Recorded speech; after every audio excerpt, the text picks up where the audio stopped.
এই লোকটি মাটিতে বিষ ছিটিয়ে দেয় যেন জঙ্গলি ভেড়ারা এসে তার ছেলের দেহ না খেয়ে ফেলতে পারে। কিন্তু তারা সেখান থেকে চলে যাওয়ার পরপরই সেখানে একটা ঈগল আসে এবং ঈগলটি তার ছেলের মুখ থেকে মাংস খেতেই যাচ্ছিল।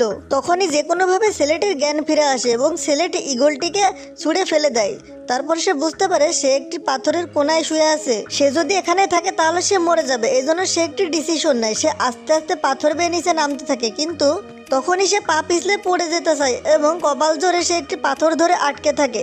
তারপর সে পাথরের মাঝখানে আটকে থাকে। সে ওখানে ঝুলে ঝুলে নিজের মৃত্যুর প্রার্থনা করছিল। তখনই অনেক জোরে বৃষ্টি নেমে এবং নিচে অনেক পানি জমা হয়। সে বুকে সাহস নিয়ে তার ভিতরেই জোরে একটা লাফ দেয়। পরের দিন সকালে ছেলেটির জ্ঞান ফিরে এবং জ্ঞান ফেরার পর সে তার জুতা থেকে পা বের করে দেখে পায়ে অনেক ক্ষত। তারপর ছেলেটি বুদ্ধি খাটিয়ে পায়ের সাথে কিছু একটা পেঁচিয়ে হাঁটার মতো অবস্থা করে এবং হাঁটতে হাঁটতে সে সেখানে আবার চলে যায়। তারপর ছেলেটি সেখানে কিছু পাথর দেখতে পায় যেগুলো তার বাবা রেখে গেছিল। আসলে সবাই ভাবছিল ছেলেটি পড়ে গিয়ে মারা গেছে। ছেলেটি তারপর তাকিয়ে দেখে দূর থেকে অনেকগুলো ভেড়া তার উপর আক্রমণ করতে আসছে। ছেলেটি যখন গাছে উঠছিল তখন একটি ভেড়া তার পায়ে কামড় দেয়। তারপর ছেলেটি নিজের ব্যাগ থেকে চাকু বের করে এবং ভেড়াটিকে মেরে দেয়, কিন্তু ভেড়াগুলো নিচে থেকে যাচ্ছিলই না।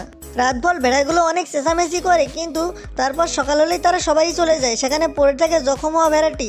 ছেলেটি একটি অস্ত্র বানায় ভেড়াটিকে মারার জন্য, কিন্তু ছেলেটি ভেড়াটিকে দেখে অনেক ময়া হয়, সে তাকে মারে না। তারপর তার মুখ বেঁধে একটি গুহার মধ্যে নিয়ে যায় এবং রাত হলে সে সেখানে শুয়ে পড়ে। তারপর ছেলেটি সকালবেলা ঘুম থেকে উঠে দেখে ভেড়াটি তার মুখ থেকে কোনো রকম ভাবে রশি খুলে ফেলেছে। ছেলেটি পানি নিয়ে আস্তে আস্তে তার কাছে যায়।